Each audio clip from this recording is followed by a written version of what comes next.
Hey, Dan with 3D Auto Repair. Today we're looking at a 2008 F350 with the 6.4 twin-turbo power-stroke diesel.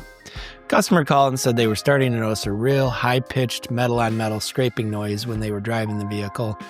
They weren't quite sure where it was coming from. They noticed the vehicle had a little bit of performance issue. It wasn't quite accelerating as fast as it used to. We brought the vehicle in, couldn't quite figure out what exactly was going on. Ended up pulling the intake boot off of the turbo inlet. And as you can see from the video here, you can see that that turbo bearing setup is completely failed by the amount of movement there is on the impeller side of the turbo. We advised the customer they would need a new turbo setup, which they said they were happy to have done. We went ahead and got that turbo installed, got the vehicle up and running. It was running quiet now, no high-pitched squealing, scraping noises.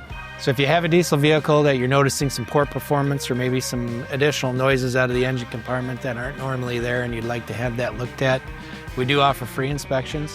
My name is Dan. Thanks for watching. I look forward to seeing you at the shop. And please share this video so other people out there like you can get this information.